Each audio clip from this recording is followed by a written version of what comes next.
Esta semana estamos teniendo la oportunidad de celebrar un domingo de resurrección. Amén.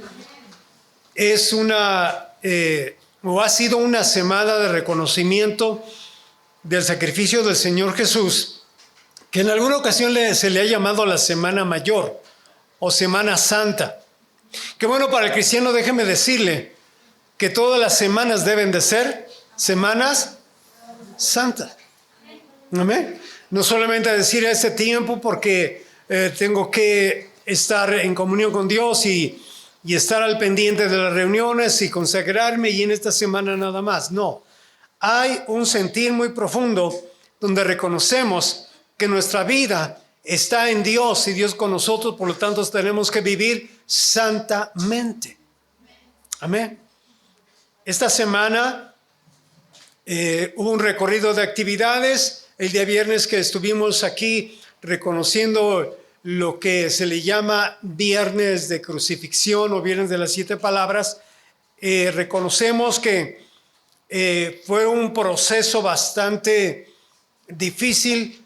Se nos explicaba todo, no voy a dar detalles, solamente quiero comentar esto, que en ese viernes tal vez Satanás por un momento creyó que su plan que había trazado de poder eliminar, quitarle la vida al Señor Jesús se había cumplido. Pero él nunca pensó, ni tampoco asimiló lo que podría pasar en ese día, cuando él tiene ya trazado un plan. De una forma intermediaria, llega el poder de Dios y todo aquello que se había fabricado en el mismo infierno se convertiría directamente en la misma derrota del adversario de Satanás por el poder del Señor. Amén. Anulando el acta de los decretos que había contra nosotros, que nos era quitada, quitándolo de en medio y clavándolo en la cruz, despojó a los principados y a las potestades, los exhibió públicamente, triunfando sobre ellos. ¿En dónde? ¿En dónde? Dígalo fuerte. En la cruz. Amén. Un triunfo, hermano, sorprendente. Hoy es domingo especial. Hacemos este reconocimiento y recordatorio que nuestro Señor Jesucristo no solamente murió, fue sepultado, sino resucitó venciendo al mismo sepulcro. En consecuencia vemos, amados hermanos, que la resurrección del Señor Jesús no fue cualquier cosa. Ahorita cantamos y nos regocijamos y hay frases muy específicas de reconocimiento, de exaltación al Señor, y decirle Cristo vive, Él es glorioso, Él es majestuoso, Él es coronado, en fin, hay unas frases muy gloriosas, pero tal vez si nos remontamos un poquito a lo que pudo haber sido, porque creo que tal vez Dios no nos ha dado el permiso de analizar cómo fue el proceso de resurrección, pero también el proceso de vencer a la misma muerte. Podemos tal vez pensarlo. ¿Cómo fue esa lucha? ¿Cómo fue esa batalla profunda de las tinieblas? Del adversario trabajando con todas sus potestades, pero también por la otra parte el Dios de poder, de gloria, respaldando al único Hijo Jesucristo, glorioso Señor, para llevarle a la victoria. ¿Cómo pudo haber sido eso? Creo que nos falta mentalidad o capacidad para entender eso. Pero déjeme decirle que la resurrección del Señor Jesús es la muestra más gloriosa del poder de Dios. Si usted lee la palabra y escucha muchas veces algunas frases que Dios es poderoso, ahí fue uno de los lugares más más significante donde Dios mostró su poder.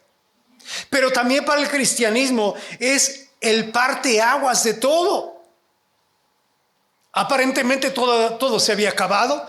Los discípulos estaban escondidos, algunos lamentándose, otros dudando y otros no sabían qué hacer.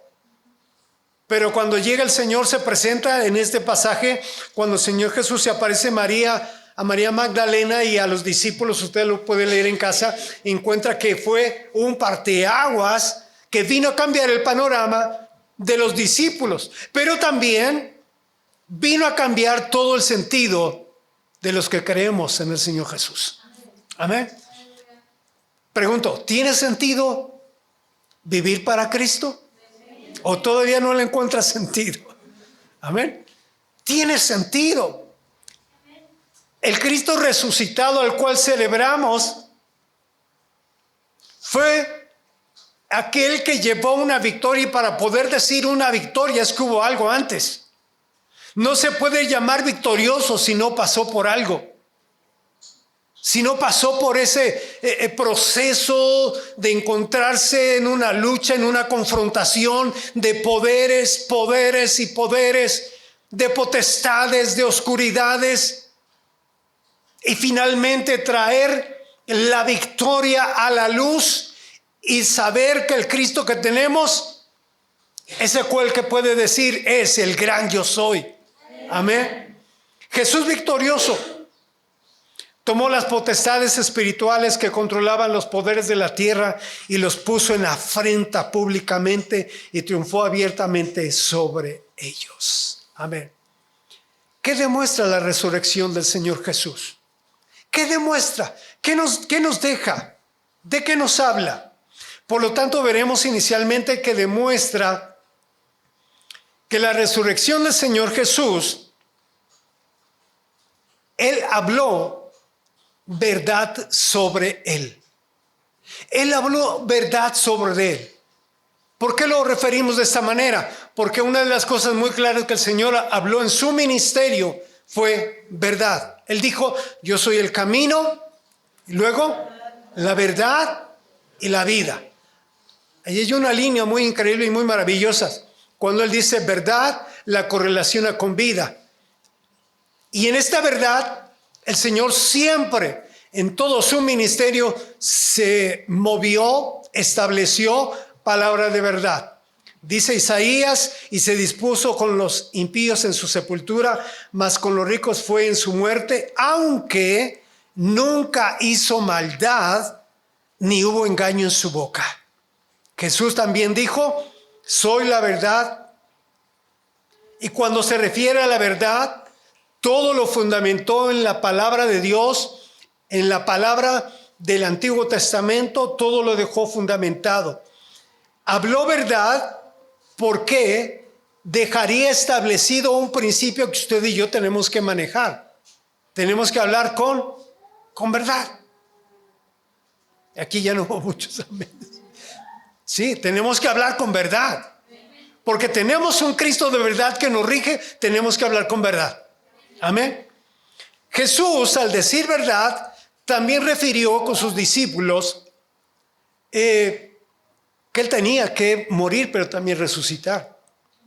En varios pasajes de los evangelios encontramos algunas de estas referencias donde Él está hablando con toda verdad y está diciendo, porque enseñaba a sus discípulos y les decía, el Hijo del Hombre será entregado en manos de hombres y le matarán, pero después de muerto resucitará al tercer día. Se los dijo. Y luego lo vuelvo a reiterar de otra manera. Y después que le hayan azotado, le matarán, mas al tercer día resucitará. ¿Pero qué cree? ¿Que a los discípulos se les olvidó? Una verdad tan fuerte, tan clara, una verdad tan profunda, se les olvidó. No olvidemos la palabra de Dios, hermanos. No se le olvide la promesa que Dios le ha dado. No se le olvide el mensaje que Dios le ha dado. No se le olvide el mensaje que hubo el viernes. Gloria a Dios. ¿Cuánto nos ama el Señor? Debemos de alabar y glorificar y estar agradecidos por ellos. Amén. Cuando Él dijo estas palabras, quedaba pendiente su cumplimiento.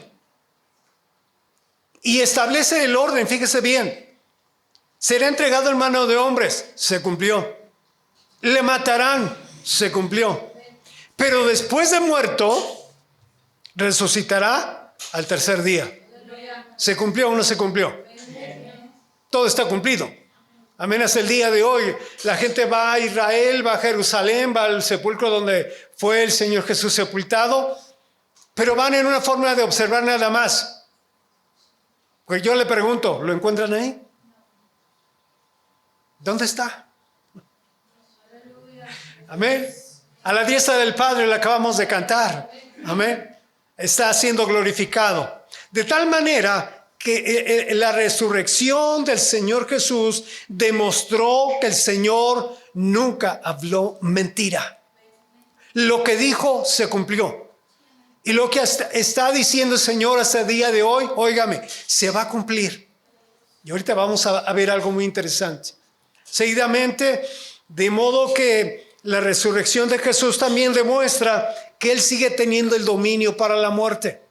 Todavía. Amén. No fue nada más un momento, te venzo y tú por allá y yo por acá, nos distanciamos, cada quien lo suyo y adiós. No, sigue teniendo el control de la muerte. De tal manera que si hoy en día la muerte tiene alguna participación o quiere hacer algo, ¿sabe a quién le pido permiso? Al Señor. Él no puede hacer nada si el Dios Todopoderoso no se lo autoriza, si el Rey de Gloria no le dice ve, hazlo, y si no, no. Amén. Él tiene el poder de la misma muerte. El vivir y morir, fíjese bien, el vivir y morir fue la parte de la humanidad del Señor Jesús.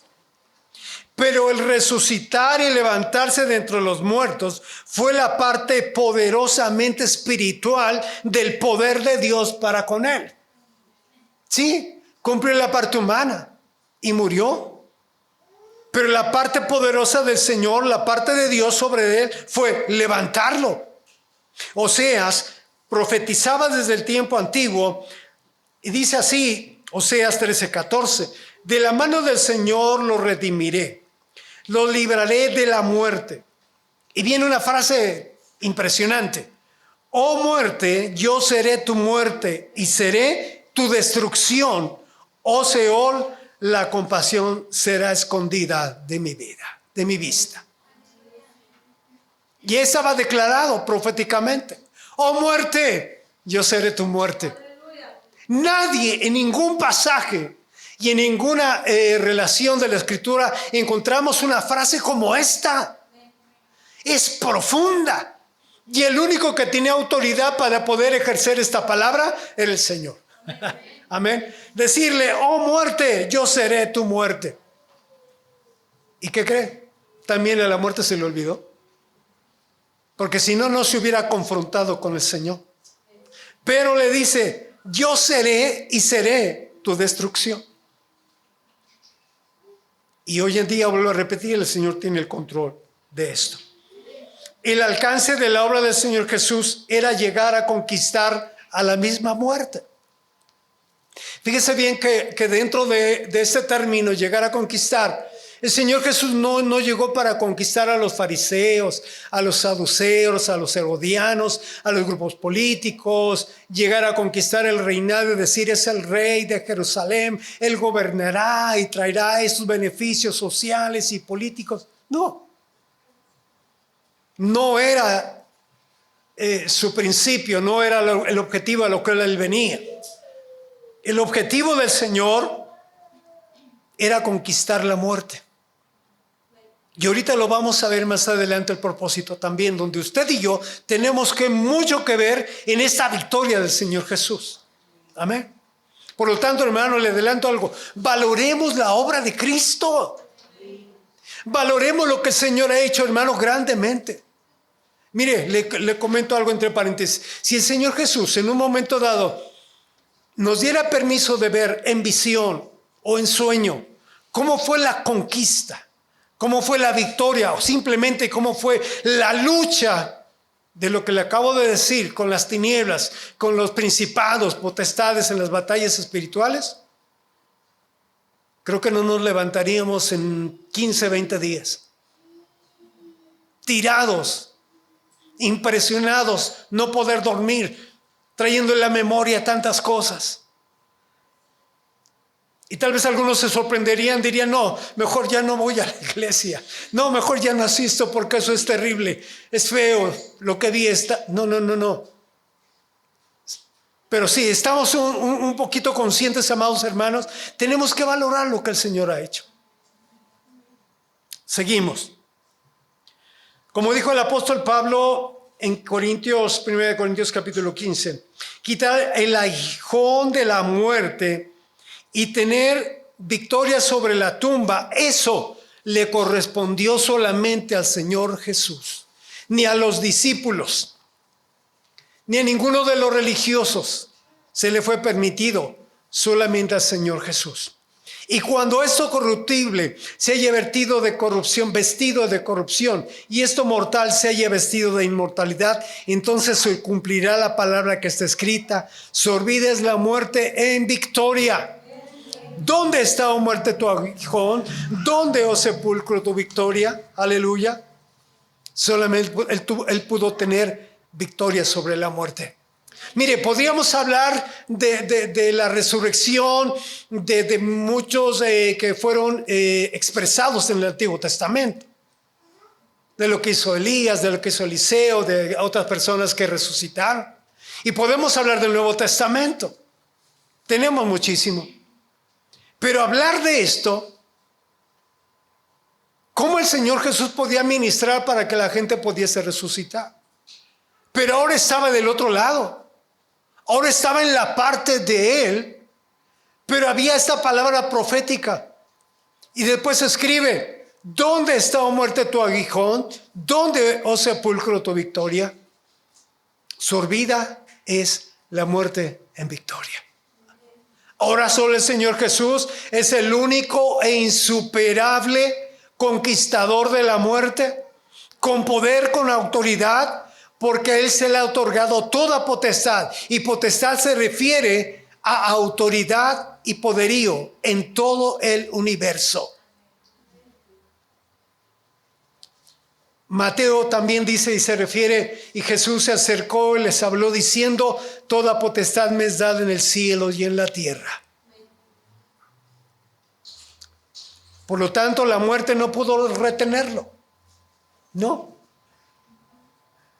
Y tal vez los discípulos, al ver todo este panorama de cómo se estaban dando las cosas, termina todo el proceso, el sepulcro está sellado, una gran piedra, no hay forma de moverlo, necesitaban varios personajes para moverlo, fue sellado, tienen guardia porque fue corrida la voz de que los discípulos se van a robar al maestro, así que tienen que estar ahí los romanos pendientes para que no se lo lleven.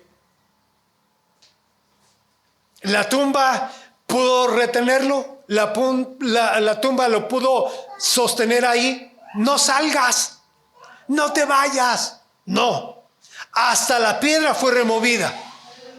Aleluya, llegó María, llegaron las mujeres, se sorprenden. La piedra está removida. ¿Qué es eso? Se habla que fue una piedra de bastante peso, una buena dimensión para poder sellar el sepulcro. Yo le pregunto, ¿tendría poder el Señor para mover la piedra? Eso y más, hermano. Amén. Le llevo algo más. Cuando el Señor está en la parte de esa resurrección y demás, la piedra no fue un pretexto. Él había en su corazón tenido algo más hay que hacer porque hay unos discípulos que están escondidos. Hay algo más que hacer porque hay unos discípulos que tienen temor, que tienen miedo. Pero llega el Señor, y me adelanto algo, llega el Señor Jesús donde están ellos. Y algo de lo primero que el Señor les dice: la paz sea con ustedes. Qué contraste, qué habrán sentido. Y nos ponemos de la parte de los discípulos, qué habrán sentido hasta en el estómago. Y les hablan y les dicen: vean, yo soy. Y ahí aparece de una forma muy especial la expresión de Tomás, ¿no? Y le dice el Señor a Tomás: está bien, mira, aquí están mis heridas, mete el dedo, Pon tu mano. No seas incrédulo, sino creyente. Y de ahí, hermano, viene otra etapa impresionante para los discípulos. De aquello que se les había olvidado, lo recuerdan. Es que había dicho que iba a resucitar. Pero hoy vemos precisamente que el aguijón de la muerte, que es el pecado, y el poder del pecado, también a través de la ley, Dios en su gracia y en su misericordia da la victoria en todo ello a través de Jesucristo. Por lo tanto, tenemos un Cristo de victoria. Amén. Corintios señala de estas victorias tan grandes y el apóstol Pablo lo expresa muy grandemente. Y vamos a esta parte de modo que podemos considerar que la resurrección de Cristo nos demuestra que la iglesia, óigame bien, tiene credibilidad. La iglesia tiene credibilidad. Es creer a la iglesia también. Creemos en el Señor, pero por eso dejó la iglesia. De ahí que le decía, después de levantarse, va a los discípulos, pero todavía había algo más. Algo que el Señor habló con una anticipación, refiriéndose a la iglesia. Pero hoy en día la iglesia cristiana siempre hemos creído y creemos y estamos predicando la resurrección de Cristo. No predicamos otra resurrección. Si el Señor tiene poder para resucitar, gloria a Dios, y tiene poder para dar vida, amén. Pero predicamos la resurrección de Cristo. Porque si esto no fuera cierto, estaríamos cayendo en un error. Y un error, hermano, impresionante. Parte de Corintios en donde tomamos el pasaje para participar de la cena del Señor, dice que la muerte del Señor anunciaremos hasta que Él venga.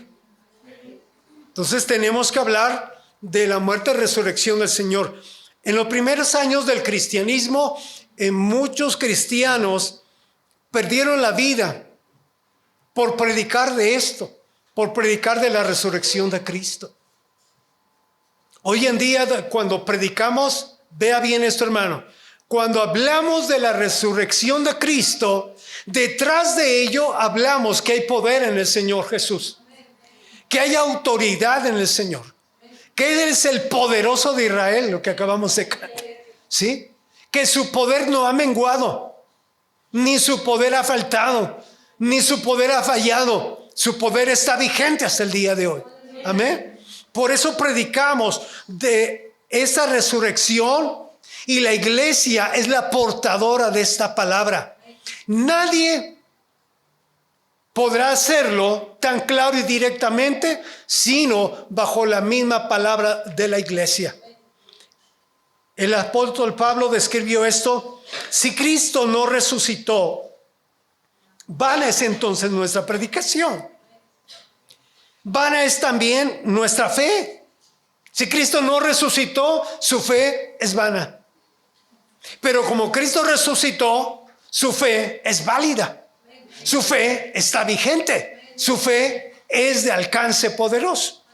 Y somos hallados entonces, si no creemos, si no predicamos que el Señor resucitó, somos hallados falsos testigos de Dios. Porque hemos testificado de Dios que Él resucitó a Cristo, al cual no resucitó si en verdad los muertos no resucitan. Porque si los muertos no resucitan, tampoco Cristo resucitó. Y si Cristo no resucitó, vuestra fe es vana. Aún estáis en vuestros pecados. Entonces también los que durmieron en Cristo perecieron. Si en esta vida solamente esperamos en Cristo, somos los más dignos de conmiseración de todos los hombres. Mas ahora Cristo ha resucitado de los muertos, primicias de los que durmieron es hecho. Ahí se resume, hermano, esto de una forma muy clara. Si Cristo resucitó, sigamos predicando. Si Cristo resucitó, sea bendecida su fe, sea acrecentada, sea multiplicada, sea prosperada su fe. Y si Cristo resucitó, sigamos predicando la palabra. Amén. Por lo tanto, la resurrección de Cristo demuestra que la iglesia tiene la certeza y la veracidad de que creemos y predicamos de un Cristo vivo. ¿Se da cuenta que hay gente de repente, hermano, que no le entra en la cabeza que le hablen de un Cristo vivo? Porque luego hablar de Cristo se remontan a una cruz, a un hombre ahí ensangrentado y ahí se quedaron. No tienen más, no les da para más. Pero cuando hablamos de un Cristo vivo, es que Él venció, superó, salió de todo eso y hoy está vivo y activo en medio de nosotros. No lo vemos, pero lo sentimos. No lo podemos tocar, pero Él sí nos puede tocar. Amén. La iglesia predica a un Cristo de poder. Amén.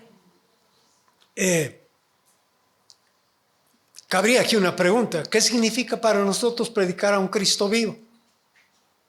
Significa hablar de victoria. Amén. La victoria de Cristo sobre la muerte, sobre la tumba, nos da a nosotros la victoria sobre las demás situaciones que enfrentamos. Dijo el Señor: estas cosas os he hablado para que en mí tengáis paz. En el mundo tendréis aflicción, pero confiad, yo he vencido al mundo. Predicar de un Cristo de victoria significa, hermano, que somos gente que nos podemos mover en victoria. Aunque de repente no parezca. Pero predicamos a un Cristo de victoria, tenemos que vivir en victoria.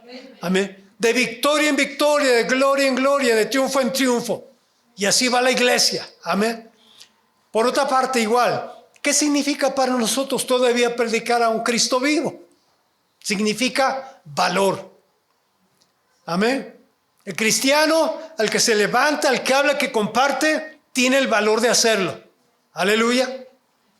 Creemos en un Cristo vivo, vivimos para Cristo, nos movemos para Cristo, somos de Cristo. Entonces nuestras oraciones son contestadas, nuestras peticiones son escuchadas. El gozo es real en nuestra vida. ¿Tiene gozo? ¿Vino con el gozo o lo dejó en casa? ¿Lo dejó encargado? ¿Sí? Espérame lo que yo vengo ahí, tranquilo, gozo. Me llevo a la fe porque a la fe sí la necesito en el templo. Pero tú, gozo, espérame tantito. No. Aún en esta parte del valor, tenemos, hermano, que sacar el valor para gozarnos. Y yo le invito, hermano, cuando venga a la casa de Dios, saque el valor para gozarse. Amén. Bien, vamos bien. El gozo es real en nuestra vida. No es falso. El gozo tiene que ser real en nuestra vida. Sacamos con valor el gozo y podemos decir: porque nuestro Señor Jesús vive y porque es el Todopoderoso, puedo tener gozo en mi vida y puedo seguir teniendo valor para seguir adelante. Amén. Luego, el predicar a Cristo significa valor y dejar a un lado la cobardía. La cobardía no está en la forma que rige al cristiano, dice la palabra de Dios, porque Dios no nos ha dado espíritu de cobardía, sino de poder, de amor y de dominio propio. Amén. Entonces, hermanos, sigamos a Cristo con valor. Amén. Seguimos. Todavía en esta línea. ¿Qué significa para nosotros predicar a Cristo? Significa esperanza. Amén. Significa mucha esperanza, porque Cristo venció las peores circunstancias que el ser humano puede experimentar, morir y ser sepultado, pero Él se levantó venciendo la tumba. Por eso nosotros predicamos a un Cristo de esperanza. ¿Hay enfermedades en la vida? Nuestra esperanza está en Cristo. Pasamos por situaciones, adversidades, tal vez dolor, lágrimas, momentos muy difíciles, tristes. Sí, pero nuestra esperanza está en Cristo. Llegamos a venir a la reunión desalentados, desanimados, tal vez acongojados por alguna situación, pero podemos decir: mi esperanza está en Cristo. Mi esperanza está en el Señor. Solo esperamos con fe su manifestación, esperamos con fe que nos llegue a fortalecer, que nos conforte, que nos bendiga, que nos dé las fuerzas, que nos dé el aliento suficiente para seguir. Y esa es nuestra esperanza, que tenemos a un Cristo vivo. Amén. Veía de un coro de antaño, hablando de esto, que la iglesia tiene que seguir predicando. Y este coro, tal vez algunos lo recuerden: en las pruebas y en la lucha, la iglesia sigue caminando. ¿Alguno se acuerda de? Bien, vamos a cantarlo. No, no es cierto. Seguimos. En las pruebas y en la lucha, la iglesia sigue caminando, solo se detiene, dígalo, para predicar. Oh, gloria, aleluya. La iglesia sigue caminando. Amén. Diga conmigo: oh, gloria, aleluya. La iglesia sigue caminando. Amén. Dele un aplauso al Señor. Porque gloria a Él, la iglesia sigue caminando. Solo se detiene para predicar. Amén. De igual modo podemos ver, amados hermanos, que la resurrección de Cristo nos demuestra que resucitaremos juntamente, al igual que Él. No nos vamos a quedar así. Algunos hermanos se nos han adelantado, pero la palabra del Señor, lo habla en Tesalonicenses, está diciendo que un día se escuchará la trompeta. Así que listos sus oídos, afinados los oídos. Un día sonará la trompeta, y la trompeta sonará, y usted y yo la tendremos que escuchar. Amén. Así que tenemos que estar listos, hermano. Luego, los muertos en Cristo resucitarán primero. Luego nosotros, los que ya hemos quedado, nos iremos juntamente con ellos. Y en las nubes estaremos viendo al Señor. Y en las nubes lo recibiremos al Señor. Y allí estaremos con el Señor. Bueno, vamos a regresarlo como a Díaz acomoda a veces el video. Le vamos a decir que lo corte. No, seguimos. Y Dios, que levantó al Señor, también a nosotros nos levantará con su poder. 1 Corintios capítulo 14. Y esa parte me gusta mucho, fíjese bien. Y Dios, que levantó al Señor, también a nosotros nos levantará. ¿Cómo nos levantará? Hermanos, si somos muchos, si aquí de Nesa, de tal lugar, de tal país, de tal continente, ya somos muchos, ¿cómo lo hará el Señor? Diga conmigo: ignoramos su poder. Ha habido gente, hermano, que decía: ¿y cómo lo va a hacer Dios? ¿Y a poco Dios sí lo va a hacer? Ignora su poder. El poder de Dios, hermano, es ilimitado.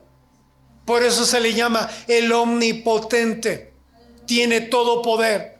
Es de un enorme poderío. Me faltan palabras para expresar ello. Pero se dice en la Escritura: también a nosotros nos levantará con su poder. Amén. Lo hará. No hay más. Señor lo hará poderosamente. Nos vamos con Él. Cristo es la primicia de la resurrección de la muerte. Y su resurrección es el precursor a la resurrección de todos los creyentes. Tenía que haber una resurrección, pero de una manera simbólica, para demostrar que en lo futuro o en lo que viene ya habrá resurrección de los santos, y nos vamos con el Señor. Amén. La resurrección de Jesús representa nuestra resurrección, porque si fuimos plantados juntamente con Él en la semejanza de su muerte, así también lo seremos en la de su resurrección. Los cristianos disfrutaremos una vida resucitada, con cuerpos transformados, con cuerpos glorificados. La resurrección de Jesús marcó una pauta muy grande en toda la vida de la humanidad. Declaró el poder sobre la muerte, declaró una autoridad sobrenatural, y hoy dice: porque yo vivo, vosotros también viviréis. Y si el Señor vive, nosotros viviremos. Amén. Sí haremos y tendremos el proceso de muerte natural, porque nuestra muerte es eso, una muerte natural, pero también no quedaremos ahí. Y ahí el Señor estará cumpliendo su obra perfecta de espíritu, alma y cuerpo. No se va a quedar así simplemente la redención. Somos redimidos, sí, pero la redención involucra espíritu, alma y cuerpo. El espíritu vuelve a Dios que lo dio. Nuestra alma se va con el Señor, pero también el cuerpo será transformado. Repito, los muertos en Cristo resucitarán. Se complementará lo que es, hermano, una entera redención. Y ahí estaremos con el Señor. Fíjese un detalle que me llama la atención. Cuando leímos en el verso 6-7, dice que Simón, al ver que le habían dado la noticia de que no estaba el cuerpo del maestro y que habían dicho se lo llevaron, no sabemos, Simón Pedro corrió tras el discípulo amado. Amén. Entró en el sepulcro y vio los lienzos puestos ahí y el sudario que había estado sobre la cabeza de Jesús, no puesto con los otros lienzos, sino enrollado en un lugar aparte. Algunos comentaristas señalan que si un visitante en la casa donde había descansado dejaba los lienzos o algo con lo que él se había cubierto, lo dejaba tal cual, significaba que daba las gracias y ya no iba a regresar. Pero si lo dejaba enrollado en un lugar aparte, era señal de que volvería. ¿Alguien entiende esto? Él va a regresar. Nuestro amado Señor, mire hasta en esos detalles. Yo veía esta parte, como el Señor tan ordenado. Tenemos un Señor de orden. Amén. Que aún en el mínimo detalle, aún de su resurrección, de vencer la muerte, de haberse enfrentado a lo que se enfrentó, dejó las cosas en orden. ¿Cómo no darle la gloria y la alabanza al Señor? Amén. Finalmente, hermano, concluimos. La resurrección de Cristo viene a cambiar el rumbo de la humanidad y viene a cambiar muchas cosas en nosotros. ¿Por qué? Porque creemos en un Cristo vivo. Porque adoramos a un Cristo vivo. Porque levantamos cántico, levantamos canción de agradecimiento a un Cristo vivo que recibe la honra, la gloria y la alabanza de un pueblo redimido que somos usted y yo. Preguntaría, ¿podemos ser agradecidos por lo que el Señor ha hecho? ¿Tenemos alguna palabra de agradecimiento en todo el proceso de la última semana de Jesucristo? Reitero, por eso se le llama la Semana Mayor o la Semana Santa, pero para nosotros la semana más significativa, porque de ahí, mi amado hermano, se cumplió toda la palabra profética, pero también se cumplió el que el Señor Jesús pagara a precio de sangre todo el pecado de la humanidad, y entre ellos estábamos usted y yo. Por lo tanto, reconocemos que el sacrificio de Cristo fue un sacrificio perfecto, único. Le habían presentado de una forma de sacrificio y desde el Antiguo Testamento le habían presentado al Señor de acuerdo a las normas que Él pedía en sacrificio palominos cuando la gente no tenía recursos, un palomino, pero también un cordero, el buey, el macho, en fin, un montón, perdón por la palabra, muchos animales. Y una forma muy en proceso de cómo hacer el sacrificio. Pero un día llega alguien y se presenta en sacrificio vivo. Nunca le habían presentado un cuerpo vivo en sacrificio. Nunca. Pero cuando se presenta, él dice, soy el Hijo único. Y yo me presento en sacrificio. Y así como la cruz tiene 4 puntos, pudo haber sido hacia el norte, hacia el sur, hacia el este, hacia el oeste, como quedó el Señor en sus puntos. dijo, todo el sacrificio que presento es a través de mí, único, por toda la humanidad, para que ninguno se pierda, para que todo el que en él cree no se pierda, mas tenga vida eterna. Amén. Y fue un sacrificio perfecto. Nos faltaría tiempo para complementar, hermano, esta información, pero tenemos claro que de la manera en que el Señor hizo la gran obra en la cruz del Calvario, también hizo una gran obra resucitando, venciendo el sepulcro y saliendo en victoria. Podemos agradecer al Señor y decirle, Señor, gracias por todo lo que has hecho y porque aún, Señor, lo que prometiste lo cumpliste y lo que has prometido se va a cumplir. Y lo que ha dicho, Señor, le va a dar cumplimiento, amado hermano. Estemos listos. De nosotros depende de qué manera el Cristo vivo nos quiera bendecir todavía. Todavía hay más, hermano. Aquí no para, todavía seguimos. La iglesia sigue, la iglesia está viva, la iglesia está activa, pero todavía tenemos a un Cristo vivo. La iglesia sigue adelante. Amén. Póngase de pie, vamos a orar y vamos a darle las gracias.